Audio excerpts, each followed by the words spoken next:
All right, girlfriend has other boyfriend, according to her grandpa.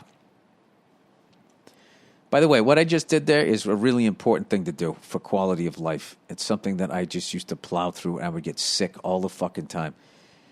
All right. Hey, old Billy Morrison.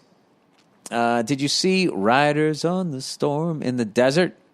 I've been wanting to take shrooms for the longest, but I've been too much of a pussy every time I have the opportunity. Anyways, he says, I'm a 22-year-old college senior from Orange County. I've been doing what a guy should be doing in his college years as far as the ladies go, spotting red flags right away and getting out. That's good. Not getting too emotionally involved and having fun while also being upfront with these girls. That's the key. If you're just out there having fun, let them know, because according to Cyndi Lauper, girls just want to have fun. Like they can be down for something like that too, but you just got to make sure there's big gaps of time between seeing them so nobody gets attached and not trying to fuck them over. Good for you. I recently met a girl and we've been dating for 7 months now. She's awesome and I've never connected with someone like I do with her. Well, that's right. That's good because you didn't get bogged down to a relationship. You waited till somebody special came along. That's what you should do. She's smart, funny, she's independent and makes money, and her relaxed vibe matches mine. It's been great, and I think I'm finally starting to grow up as I found someone I can see myself with for the long haul. That's great. She's a promo model and obviously gets a lot of attention. I met this girl, and she's a model. I can really see myself with her.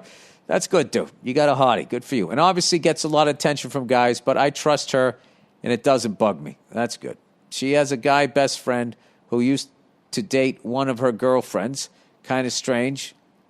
Wait, she has a guy best friend who used to date one of her girlfriends. Kind of strange, but I didn't think much of it. They're really close and have been since high school. Oh, fuck. This is the guy she's going to marry, dude. I have a bad feeling. He's in the Marine Reserves and lives right by her. They've hung out once or twice while we've been dating, and she's always been upfront about it, and nothing ever seems sketchy.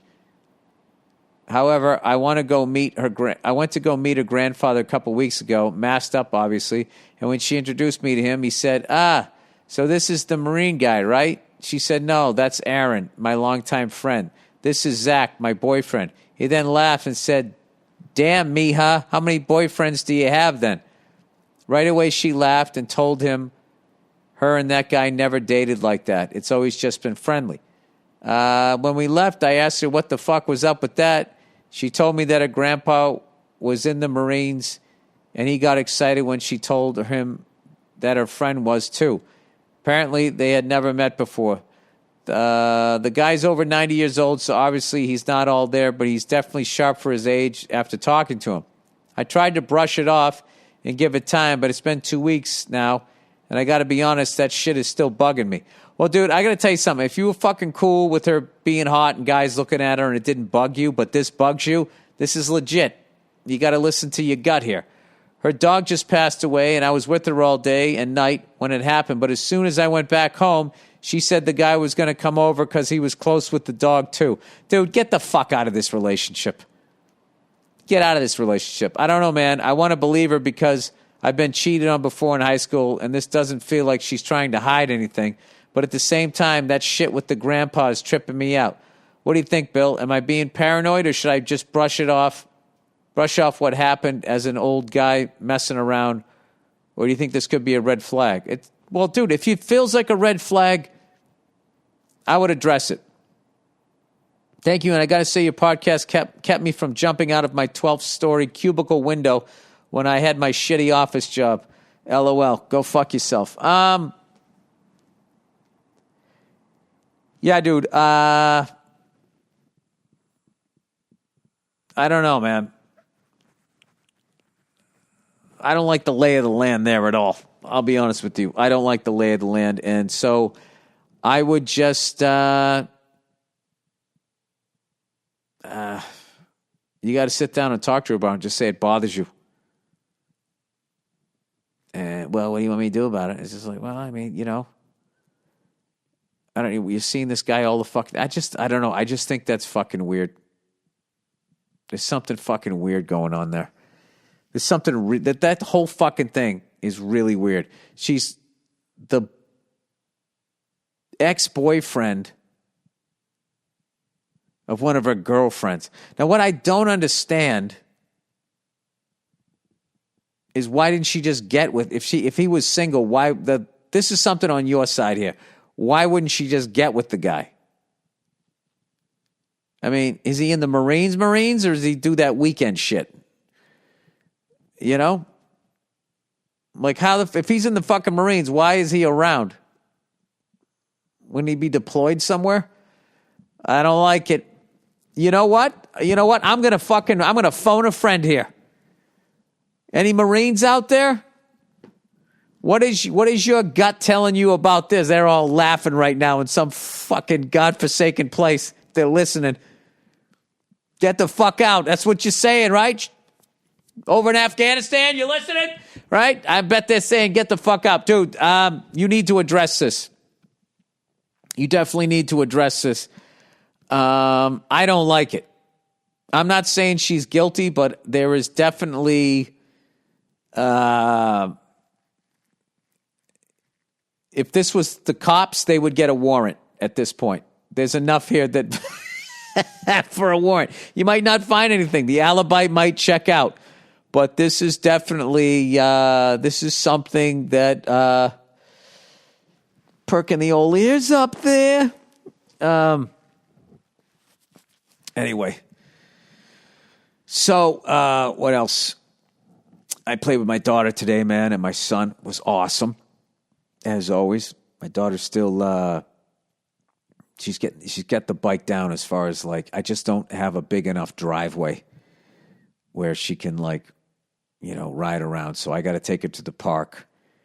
It's something I want to do. And, just do that for like 2-3 days in a row. Just let her get it down. Or I got to find some place where we can both go.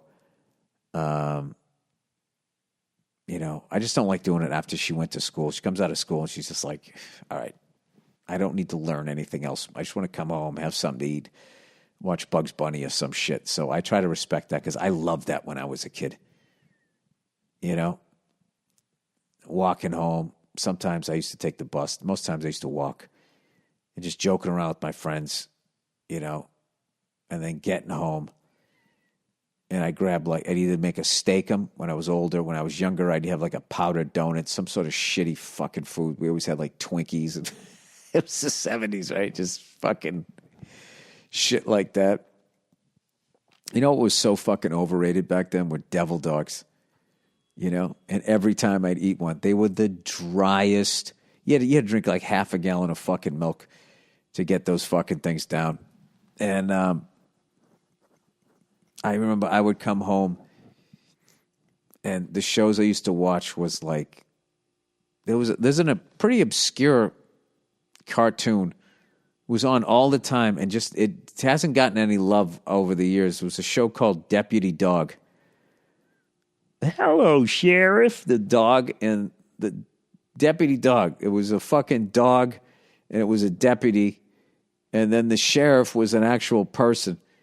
And then he was always having problems with, was it Morocco Mole? No, what the fuck was it? There was Vince and, don't go away. Muskie Muskrat. That's what it was. Don't go away, Mad Muskie. Just go away. Let me see. Deputy Dog. I got to look this up here before I end the podcast. Deputy Dog. Deputy Dog. All right.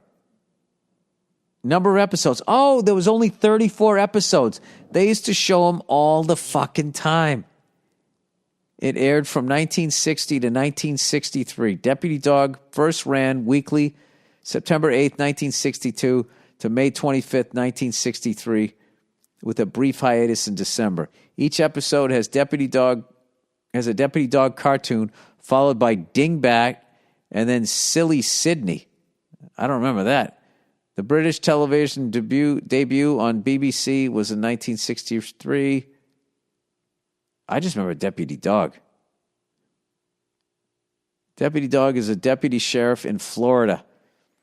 A Florida dog. And the episode progressed. The location changed to Mississippi and later to Tennessee. They were like, all right, we're not south enough. Then when they went to Mississippi, this is too far south. Let's go in the middle. What's the middle ground of Mississippi and Florida? Tennessee.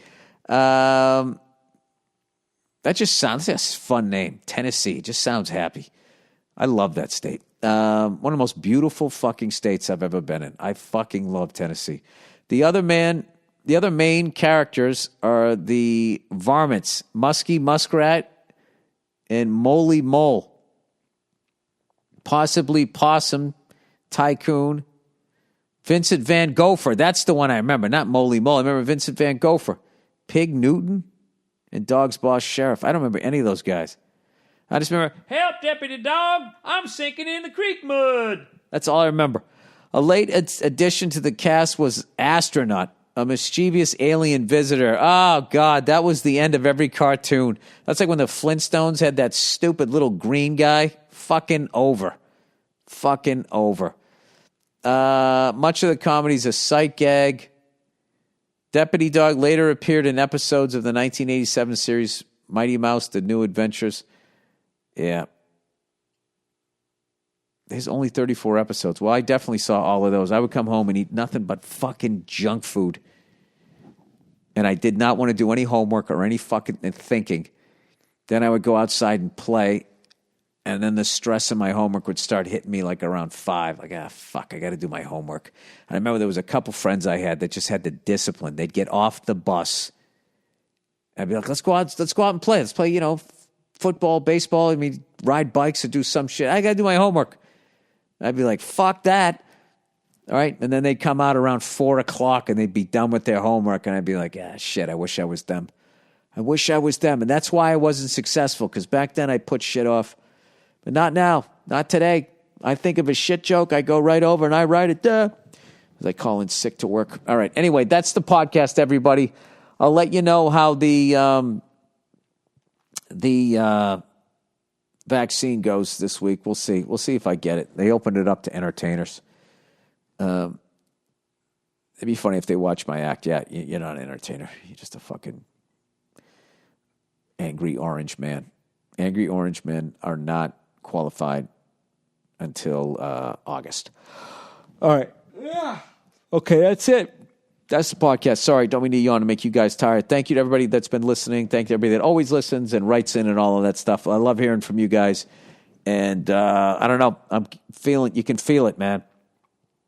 You can feel it. We're turning the corner. All right. Everybody's going to get this vaccine for the most part, right? And then it's just going to be, we'll get to go back outside again. That'll be it. That'll be it. And I've been saying this for a long time. All right? There's a lot of people you're going to look back fondly on all the time you had off from not going into work. I can tell you. I don't think it's going to be my first trip back to LAX. It might be. But my second trip to LAX, I might start crying. Okay? So if you guys see me there crying, just pretend you don't see me. All right, that's it. All right, go fuck yourselves, and I'll check in on you on Thursday.